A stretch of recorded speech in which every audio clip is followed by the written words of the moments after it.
Goeiemorgen, good morning and welcome.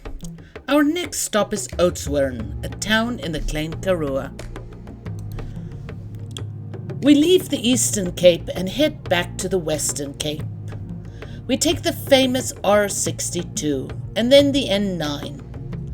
Unlike the N2, the main road that remains well looked after even in the Eastern Cape, on the R62 you can clearly see where you cross the line between Eastern and Western Cape. It's a line drawn in the sand. Well, a line drawn on the road, and suddenly the roads are wider, with much less potholes. A great relief. We are now inland, on the lee side of the mountain. And instead of the forest, we drive through a much drier landscape.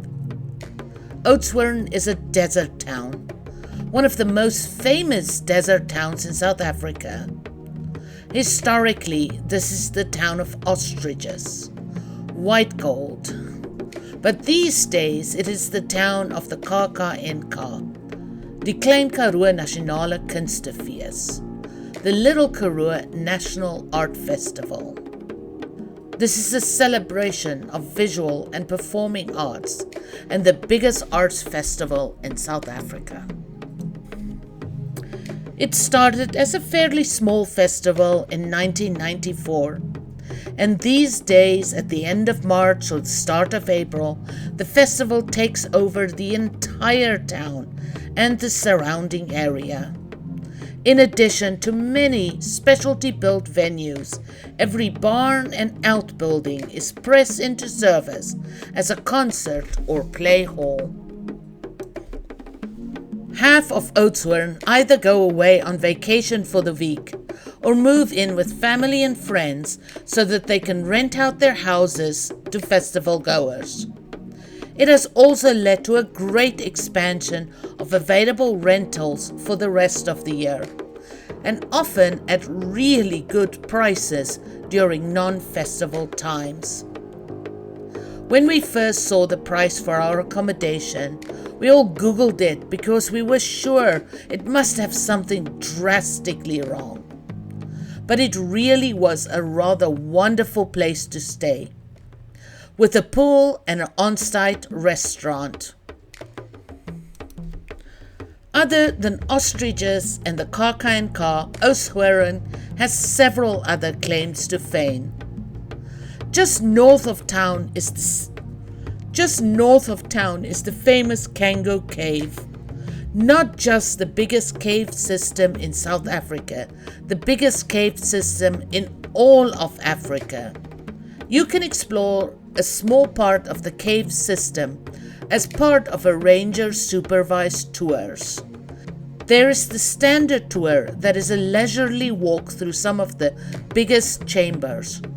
Or you can do the adventure tour that includes crawling through narrow passages and climbing up steep formations. The narrowest part of this adventure tour is just under 15 centimeters.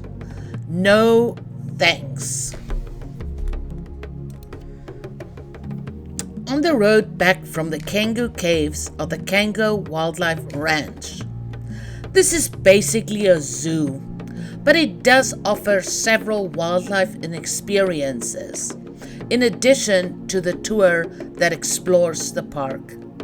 So you can get up close and personal with some African animals. They are part of the cheetah breeding collective.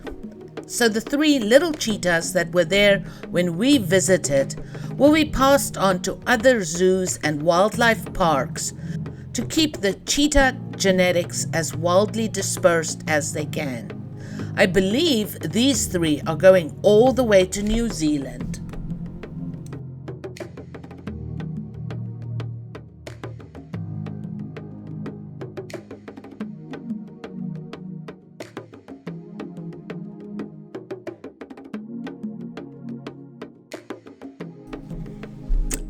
Even when it's not the KAKNK, maybe especially when it's not the KAKNK, Oudtshoorn is well worth a visit. Maybe go there for a long weekend and enjoy all the diverse things that this big, small desert town has to offer.